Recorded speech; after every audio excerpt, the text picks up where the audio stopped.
आदाब है। मैं सैयदा नासरीन, एडीएन उर्दू न्यूज़ में आपका इस्तकबाल है। खबरों का सिलसिला शुरू करने से पहले एक नज़र डालते हैं आज की अहम खबरों पर। शहर में कोरोना का कहर जारी, आज फिर पाए गए 103 नए मरीज। कोरोना से मुतासिर मरीजों की तादाद हुई 3224। शहर बीजेपी ने चीन के झंडे को नजरआतिश करके दर्ज किया एहतजाज। शहीद होने वाले फौजियों को पेश किया गया खराज अकीदत। और ऑनलाइन एजुकेशन के नाम पर फीस लेने वाले स्कूलों पर होगी सख्त कानूनी कार्रवाई। अब खबरें तफसील से। शहर व जिले में कोरोना के मरीजों की तादाद तेज रफ्तारी से बढ़ती जा रही है। आज फिर शहर में कोरोना के 103 नए मरीज पाए गए। इस तरह औरंगाबाद में मरीजों की जुमला तादाद 3224 हो गई है। 1753 मरीज कोरोना मर्ज से सेहतयाब होकर अपने घर लौट चुके हैं और 170 मरीज अब तक इस मौजी मर्ज का शिकार बन चुके हैं, जबकि 1301 मरीजों पर शहर के मुख्तलिफ अस्पतालों में इलाज जारी है। जिला इंतजामिया से मिली रिपोर्ट के मुताबिक आज दोपहर तक जिले व शहर में आज फिर कोरोना के 103 नए मरीज टेस्ट के लिए मुस्बत पाए गए। आज सुबह कोरोना के 91 नए मरीजों की रिपोर्ट मुस्बत आई थी, जबकि दोपहर तक इसमें मजीद 12 लोगों का इजाफा हुआ। इस तरह आज शहर में जुमला 103 मरीज कोरोना के लिए मुस्बत पाए गए। 103 नए मरीजों के साथ शहर व जिले में अब कोरोना के जुमला मरीजों की तादाद 3224 तक जा पहुंची है, जिसमें से 1753 मरीज कोरोना मर्ज से सेहतयाब होकर अपने घर लौट चुके हैं, जबकि अब तक 170 मरीज इस मौजी मर्ज से अपने आप को बचा नहीं सके और इस दारिफानी से कूच कर गए। शहर के मुख्तलिफ अस्पतालों में अभी कोरोना के 1301 मरीजों पर इलाज जारी है। आज पाए गए कोरोना मरीजों में 64 मर्द और 39 खवातीन शामिल हैं। लद्दाख के गुलवान वादी में चीनी फौजियों के हमले में शहीद हुए हिंदुस्तानी फौज के जवानों की शहादत का बदला लेने के लिए हुकूमत ने चीन को घेरने की तैयारी शुरू कर दी है। वहीं आज औरंगाबाद शहर में शहर बीजेपी की जानिब से चीन के खिलाफ पुरजोर एहतजाज किया गया और चीन के परचम को नजरआतिश किया गया। इस मौके पर शहर के एमएलए अतुल सावे, बीजेपी शहर सदर संजय केनेकर, अनिल मकरी और सुरेश बोरारकर मौजूद थे। लद्दाख के गुलवान वादी में चीनी फौजियों के हमले में शहीद हुए हिंदुस्तानी फौज के जवानों की शहादत का बदला लेने के लिए हुकूमत ने चीन को घेरने की तैयारी शुरू कर दी है। वहीं दूसरी तरफ पूरे मुल्क में इस वाक़े को लेकर अब लोग सड़कों पर निकल आए हैं और चीन के खिलाफ अपना सख्त एहतजाज दर्ज करवा रहे हैं। आज औरंगाबाद शहर में बीजेपी के शहर यूनिट ने अपना एहतजाज दर्ज करवाया। क्रांति चौक में हुए इस एहतजाज में बीजेपी की जानिब से शहीद फौजी जवानों को खराज अकीदत पेश की गयी, साथ ही चीन का झंडा जलाकर अपने गम और गुस्से का इजहार किया गया। इस एहतजाज में बीजेपी की जानिब से औरंगाबाद मशरिक के एमएलए अतुल सावे, शहर सदर संजय केनेकर, अनिल मकरिये, सुरेश बोरारकर, कचरू घोड़के, दयाराम बसैये वगैरह मौजूद थे। लडाखच्या बॉर्डरवरती पावलाम या खोऱ्यामध्ये मागच्या 8 दिवसामधून भारताचे सैन्य आणि चायनाचे सैन्य एकमेकांसमोर होते आणि ओलांडून सैन्य आपल्याकडे आल्यानंतर आपल्या जवानांनी प्रतिकार केला। अशा परिस्थितीमध्ये आपल्या 20 जवानांची चायनाने हत्या केलेली आहे। आम्ही सर्व नागरिक याचा निषेध करतो, धिक्कार करतो आणि आपल्या जवानांना आम्ही श्रद्धांजली अर्पण करतो। या प्रसंगी मला एकच सांगायचं आहे की चायनाला आपण बायकॉट केलं पाहिजे। चायना भारतामधली व्यापार पेठ मोठी आहे, ही व्यापार पेठ मोठी असल्यामुळे इथं व्यापार करतं आणि आपल्या पैशावरती भारतातील नागरिकांना त्रास देतो, आपल्या सीमेवर घुसखोरी करतात। तर आजच आम्ही पेपरला वाचलं जे चायनाचे कॉन्ट्रॅक्ट होते भारतामध्ये 3 मोठे कॉन्ट्रॅक्ट सुद्धा रद्द केलेले आहेत। म्हणजे केंद्र सरकारने मुवमेंट सुरू केलेली आहे, पण खरी मुवमेंट ही नागरिकापासून झाली पाहिजे। आपण भारतीय आहोत, भारतीयाचा आपल्याला अभिमान आहे। अशा पद्धतीने सर्वांना नम्र आवाहन करतो, चायनाची कोणतीही गोष्टी चायनाची वापरली नाही पाहिजे। पंतप्रधान नरेंद्र मोदी के नेतृत्व में जब ये हिंदुस्तान महासत्ता की ओर बढ़ रहा है, दुनिया का हर देश हिंदुस्तान के साथ जुड़ रहा है और ये जुड़ते हुए देखकर कुछ देशों के पेटों में उछाल छूटा है। और उस हिसाब से चीन ने इस देश के सीमाओं पर घुसेखोरी चालू किया है। इस घुसेखोरी को लेते हुए उन्होंने 20 सैनिकों को शहीद किया। तो भारत का हरदम रहा है एक का हिसाब दो में देंगे, और उसी की तरफ से 43 सैनिक उनके मार दिए गए और खदेड़ दिए गए, कई सैनिकों को भगाल दिया गया सीमाओं के कई पार। तो ये करते हुए फिर से एक बार चीन को चेतावनी दी है कि अभी तो हमारे जवानों ने आपको गोली मारी है, लेकिन हर नागरिक पूरे सामानों की गोली करने का काम इस देश का हर नागरिक करने वाला है। इसलिए चीन की अर्थनीति को खत्म करने का काम मेरा देश का हर एक नागरिक करने वाला है। हमने तो सिर्फ गोली से मारा है, अभी सही गोली तो अर्थनीति की रहेंगी। जब वो उछाल पड़ेंगी तो चीन इस दुनिया के नक्शा पे से दिखाई नहीं देगा। इतनी बुरी हालत चीन की होगी। रियासती हुकूमत ने स्कूल इंतजामिया को ऑनलाइन एजुकेशन की इजाज़त दी है, लेकिन स्कूल ऑनलाइन एजुकेशन के नाम पर सरपरस्तों से इजाफी फीस वसूल न करे। इस तरह की मालूमात आज जिला परिषद प्राइमरी के एजुकेशन ऑफिसर सूरज प्रसाद जायसवाल ने एडियन उर्दू न्यूज़ से बात करते हुए कही। साथ ही उन्होंने कहा कि इस तरह की शिकायत मौसूल होने पर स्कूल के खिलाफ सख्त कानूनी कार्रवाई का इंतबाह दिया। पूरे मुल्क में कोरोना का कहर जारी है और रियासत महाराष्ट्र इस वबा से बुरी तरह मुतासिर हुआ है। इसलिए रियासती हुकूमत ने मिशन बिगिन अगेन के तहत रियासत के तमाम सरकारी व निम सरकारी दफातर को खोलने की मशरूत इजाजत दी है, लेकिन अब तक रियासती हुकूमत ने स्कूल तालीम के तहत स्कूल, कॉलेजेस और यूनिवर्सिटी को खोलने की इजाजत नहीं दी है। तलबा का तालीमी नुकसान न हो, इसलिए रियासती हुकूमत ने स्कूलों और कॉलेजेस को ऑनलाइन एजुकेशन देने की इजाजत दी, लेकिन स्कूल और कॉलेज इंतजामिया ऑनलाइन एजुकेशन के नाम पर तलबा और सरपरस्तों पर फीस का इजाफी बोझ न डालें। इसलिए रियासत के तमाम जिला परिषद को इस तरफ खुसूसी तवज्जो देने को कहा है।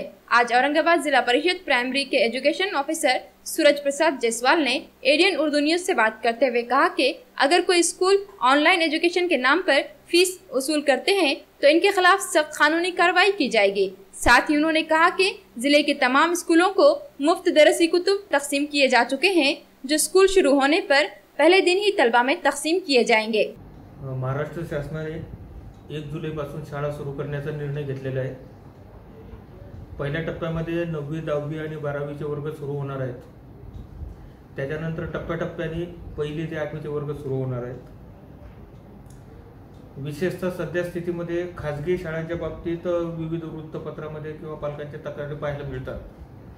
बऱ्याच खाजगी शाळांनी ऑनलाईन शिक्षणाच्या नावाखाली फी वसूल करणे किंवा फी वाढ करणे अशा प्रकारच्या काही कृती केलेल्या आहेत। अशा तक्रारी जेव्हा आमच्याकडे प्राप्त झाल्या तर आम्ही शासन निर्णयाच्या अनुषंगाने जिल्ह्यातील सर्व इंग्रजी माध्यमाच्या शाळांना नोटीस दिलेल्या आहेत। शासनाने याविषयी 2 निर्णय केलेले आहेत। 30 मार्चच्या निर्णयानुसार कोणत्याही पालकाला फी वसूल करण्यासाठी सक्ती करण्यात येणार नाही असे स्पष्ट केलेले आहे।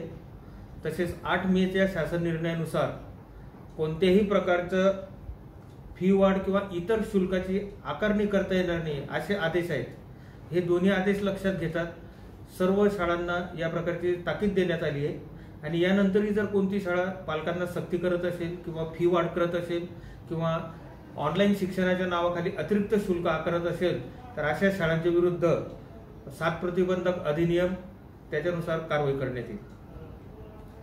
सध्या जिल्ह्यातील शाळा सुरू झालेल्या नसल्या तरी राज्य शासनाने सर्व विद्यार्थ्यांना मोफत पाठ्यपुस्तक पोहोचवण्याचा निर्णय केला होता।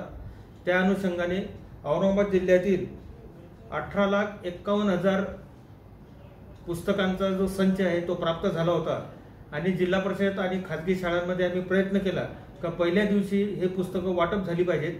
तर ऑफिसला प्राप्त रेकॉर्डनुसार 15 जूनला जवळजवळ 80% शाळांमध्ये ही पुस्तकं गेलेली आहेत आणि शाळांमध्ये पुस्तकं गेल्यानंतर विद्यार्थ्यांनाही ती पुस्तकं वाटप झालेली आहेत। सध्या या पुस्तकांचं मूल्य जर पाहिलं आपण तर औरंगाबाद जिल्ह्यासाठी 7,64,00,000 रुपयाची पुस्तकं आलेली आहेत। शाळा बंद जरी असली तरी ही पुस्तकं विद्यार्थ्यांपर्यंत गेलेली आहेत।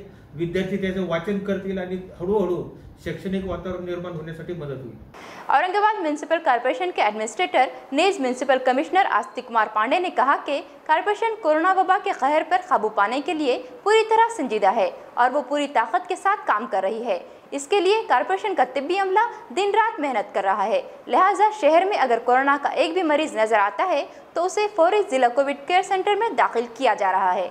औरंगाबाद म्युनिसिपल कॉर्पोरेशन के administrator Naz municipal commissioner Astik Kumar Pandey ने कहा कि कॉर्पोरेशन कोरोना वबा के कहर पर काबू पाने के लिए पूरी तरह संजीदा है और पूरी ताकत के साथ काम कर रही है। लिहाजा शहर में अगर एक भी मरीज कोरोना से मुतासिर पाया जाता है तो उसे फौरी तौर पर जिला कोविड केयर हॉस्पिटल में दाखिल किया जा रहा है। कोरोना वबा की रोकथाम के लिए कॉर्पोरेशन किसी भी तरह गैर संजीदगी जाहिर नहीं करेगी, इसलिए कॉर्पोरेशन का तिब्बी अमला दिन रात काम कर रहा है। शहर के कंटेनमेंट जोन हटाने के सिलसिले में बात करते हुए म्युनिसिपल कमिश्नर आस्तिक कुमार पांडे ने कहा कि कंटेनमेंट जोन में आखिरी मरीज जिस दिन पाया गया उसके 28 दिनों बाद तक इस इलाके की खुसूसी देखरेख की जाती है और अगर इन 28 दिनों में इस इलाके में कोई और मरीज कोरोना से मुतासिर नहीं पाया जाता है तब कॉर्पोरेशन इस इलाके को कंटेनमेंट जोन से हटाने के लिए अमल पैरा होता है। बस सूरत दीगर इन इलाकों को कंटेनमेंट जोन से हटाया नहीं जा सकता। औरंगाबाद म्युनिसिपल कॉर्पोरेशन कोविड-19 का सामना करने के लिए पूरी तरीके से रेडी है। नागरिकों के सहयोग से हम अपने शहर को कोरोना मुक्त करेंगे, ये हमारा दृढ़ प्रतिज्ञा है। इसके साथ ही औरंगाबाद म्युनिसिपल कॉर्पोरेशन की तरफ से CCC Covid care centre and institutional quarantine के अंतर्गत लगभग 6000 बेड रेडी रखे गए हैं। इसलिए अगर एक टाइम पर एक दिन में 1000 पेशेंट भी आते हैं तो भी औरंगाबाद म्युनिसिपल कॉर्पोरेशन अपने सभी नागरिकों को CCC एंड इंस्टीट्यूशनल क्वारंटाइन की फैसिलिटी उपलब्ध कराने में सक्षम रहेगी। इसी के साथ ही साथ मेल्ट्रॉन बिल्डिंग भी हम नेक्स्ट वीक ऑपरेशनल कर रहे हैं, जिससे हमारी PCHC की क्वालिटी में भी संख्या में भी बढ़ोतरी होगी। किंतु इन सारी मेडिकल तैयारियों के साथ में मैं अपने नागरिकों से ये अपील करता हूँ कि आप मास्क का यूज करिए, सोप एंड हैंड सैनिटाइजर से आप अपनी व्यक्तिगत स्वच्छता रखिए एंड सोशल डिस्टेंसिंग के नॉर्म्स का पालन करिए। अगर आप इन तीनों नॉर्म्स का पालन करते हैं तो आपको कोविड हॉस्पिटल तक जाने की जरूरत नहीं पड़ेगी। कंटेनमेंट जोन के अंतर के लिए जो भारत सरकार का नियम है कि जब भी लास्ट पेशेंट आया है उससे 28 दिन बाद में वो कंटेनमेंट जोन डी नोटिफाई किया जाएगा।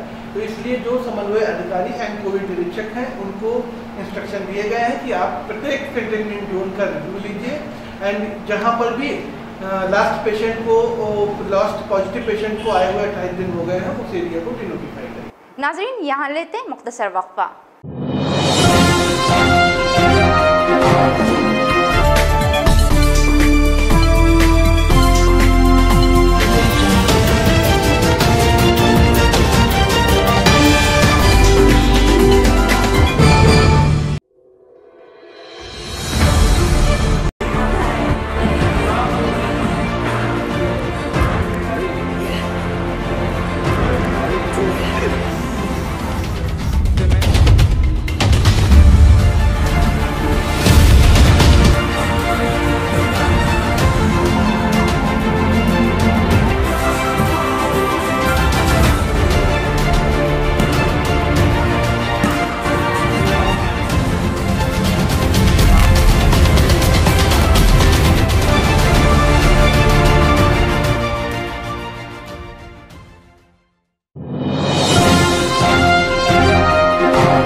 वक्फे के बाद दोबारा खैर-ए-मक़दम।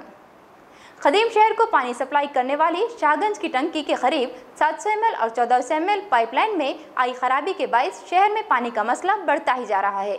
इस मसले को हल करने के लिए आज एमआईएम पार्टी के एक वफ्द ने म्युनिसिपल कमिश्नर आस्तिक कुमार पांडे से मुलाकात की और खदीम शहर में दरपेश पानी के मसाइल को उनके सामने रखा और जल्द अज जल्द उसे हल करने के लिए हर मुमकिन कोशिश की इंतज़ामिया को हिदायत देने की बात कही। एमआईएम के इस वक्त में नासिर सिद्दीकी, ज़बीर अहमद कादरी, अबुल अला हाशमी और शेख अहमद मौजूद थे।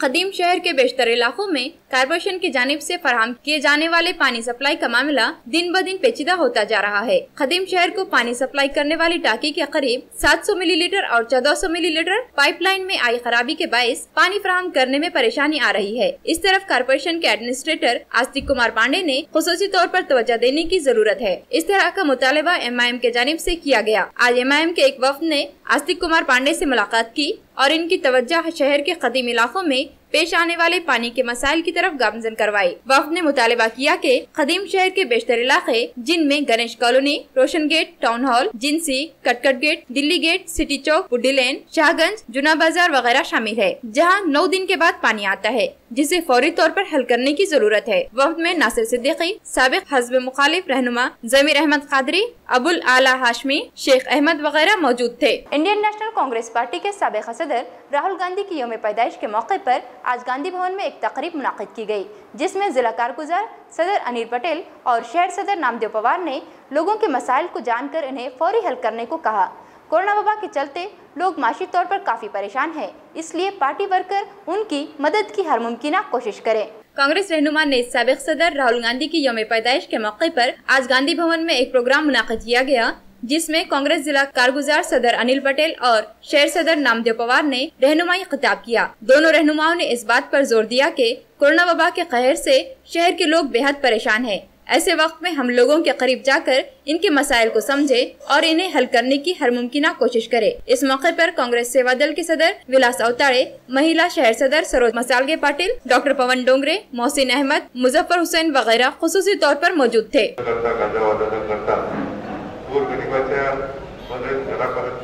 मदत करण्याची एक सूचना प्रदेश काँग्रेस कमिटीनं परवा आम्हाला दिली। मराठवाड्याचे निरीक्षक डॉक्टर जितेंद्र देहाडे यांचा फोन आल्यावर काल आपण मिटिंग घेतली आणि जे सैन्य आपले सरहद्दीवर चीनच्या युद्धामध्ये आणि शहीद झाले परवा त्यांना सुद्धा श्रद्धांजली आपण वाहिली। आज आम्ही या ठिकाणी जो कार्यक्रम घेतोय आपल्या पत्रकाराच्या माध्यमातून 10,000 लोकांना मोफत औषधीचं वाटप आपण आजपासून या ठिकाणी गांधी भवनातून सुरुवात करणार आहोत तुमच्या आणि एक किट मध्ये एका बॉटल मध्ये 4 माणसाचा डोस आहे, त्याच्यामध्ये 6 लोकांचा डोस आहे एका बॉटल मध्ये, म्हणजे जवळजवळ 10 गुणिले 6 जर घेतले तर जवळजवळ 60,000 लोकांना आपण त्या ठिकाणी औषधी मोफत वाटतोय। आर्सेनिक एल्बम थेरेपी ये केंद्रीय रिसर्च जो हमारा सेक्शन है CCRH नई दिल्ली का 5 लाख लोगों के ऊपर सबसे पहले एक्सपेरिमेंट हुआ। उन 5 लाख लोगों को क्वारंटाइन पेशेंट को ये दिया गया और क्वारंटाइन पेशेंट को जब रिजल्ट मिले उस समय इस दवाई का चयन किया गया। ये दवाई सिर्फ दिन में एक ही बार निहार पेट 3 दिन तक लेना है। अगर 10 साल से ऊपर व्यक्ति है, कोई भी एज ग्रुप का रहो, तो उसने 4-4 गोली 3 दिन लेना है। और 10 साल से नीचे के जो बच्चे हैं, भले 1 दिन का बच्चा रहो, उसको भी ये दवाई हम दे सकते हैं, 2 गोली देना है।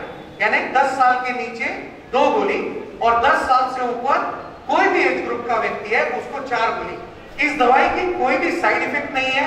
आज औरंगाबाद छावनी परिषद तंजीम की जानिब से चीन के हमले में शहीद हुए 20 फौजी जवानों को खराज अकीदत पेश की गई। तंजीम के CEO विक्रांत मौर्य ने कहा कि इस मौके पर तमाम हिंदुस्तानी मुल्क की एकजहती और खुद मुख्तारी के तहफ़्फ़ुज़ के लिए मुत्तहिद है, इसलिए आज पूरा मुल्क चीन के सरहद पर मुल्क के तहफ़्फ़ुज़ के लिए शहीद हुए हिंदुस्तानी फौजियों को खराज तहसीन पेश कर रहा है। 2 दिन पहले चीन के जरिए किए गए हमले में हिंदुस्तान के 20 फौजी जवान शहीद हुए, जिसे लेकर पूरे मुल्क में गम की लहर जारी है। आज औरंगाबाद छावनी परिषद तंजीम की जानिब से शहीद फौजियों के लिए खराज अकीदत पेश की गई। तंजीम के CEO विक्रांत मौर्य की सदारत में मुनाकिदा इस प्रोग्राम में शहीद होने वाले फौजियों को खराज अकीदत पेश की गई। तमाम हिंदुस्तानी मुल्क की एकजहती और खुद मुख्तारी के तहफ़्फ़ुज़ के लिए मुत्तहिद है, इसलिए आज पूरा मुल्क चीन सरहद पर मुल्क के तहफ़्फ़ुज़ के लिए शहीद हुए हिंदुस्तानी फौजियों को खराज तहसीन पेश कर रहा है। एक नज़र फिर से आज की अहम खबरों पर। शहर में कोरोना का कहर जारी, आज फिर पाए गए 103 नए मरीज। कोरोना से मुतासिर मरीजों की तादाद हुई 3224। शहर बीजेपी ने चीन के झंडे को नजरातिश करके दर्ज किया एहतजाज। शहीद होने वाले फौजियों को पेश किया गया खराज अकीदत। और ऑनलाइन एजुकेशन के नाम पर फीस लेने वाले स्कूलों पर होगी सख्त कानूनी कार्रवाई। नाजरीन, तो ये थी आज की खबरें। कल फिर मिलते हैं ताज़ा खबरों के साथ। तब तक देखते रहिए ADN उर्दू न्यूज़।